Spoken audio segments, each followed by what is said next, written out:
छा तो करी? ॾिसी नथी पाण खे फाहो थो ॾियां चमचनि जी दुआ सां। तरस तरस तकड़ न कर, पाण के ही फाओ नाहे ॾीबो।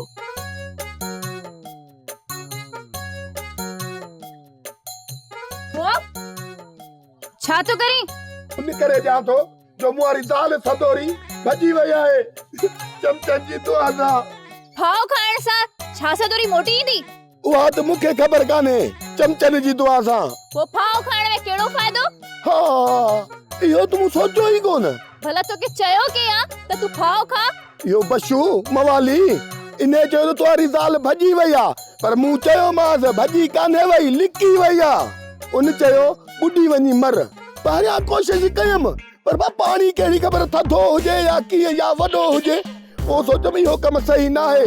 पोइ चयमि हाणे ख़ुदकुशी थो कयां, फाहो थो विझां ॻिचीअ में चमचनि जी दुआ सां। सदोरी वई हले। हल हाणे हल, किन्ना के जाए जा। जेड़ो बशू तेड़ो तू। हल हाणे हल, घर हलण जी कर। चमचनि जी दुआ सां कोन वेंदमि।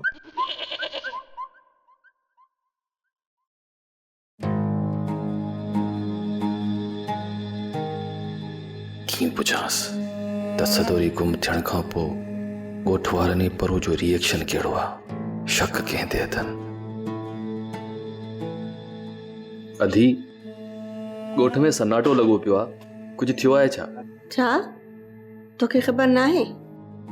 हा तोखे ख़बर बि कीअं हूंदी, तू त ॻोठ में मौजूद ई कोन हुए। छा थियो आहे अधी? सदोरी भॼी वई आहे। छा?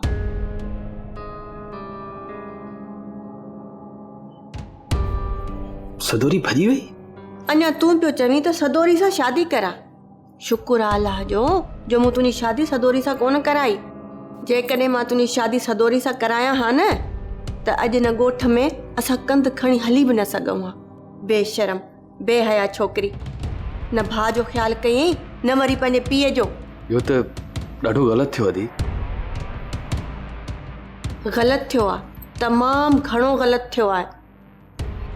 अॼुकल्ह जी छोकिरियुनि खे त शर्म हया जो ज़रो ई कोन्हे को। जंहिं पीउ भाउ खेसि पाले वॾो कयो, संदसि अंगल बर्दाश्त कया, अॼु उहा ई छोकिरी जज जे साम्हूं अदालत में बि चवे थी त खेसि हिननि मां ख़तरो आहे। हाँ अफ़सोस, सद अफ़सोस। नादिर मूंखे त साले जो अफ़सोस आहे, उन वीचारे सां त वॾो कहर थी वियो आहे। सोप सीरियल सिंध जाई तमाम एपिसोड्स ॾिसो हाणे HD क्वालिटीअ में। विज़िट करियो असांजो YouTube channel Sindh TV HD drama. Subscribe कयो असांजो official YouTube channel Sindh TV HD drama ऐं वधीक अपडेट लाइ बेल आइकन खे क्लिक करियो।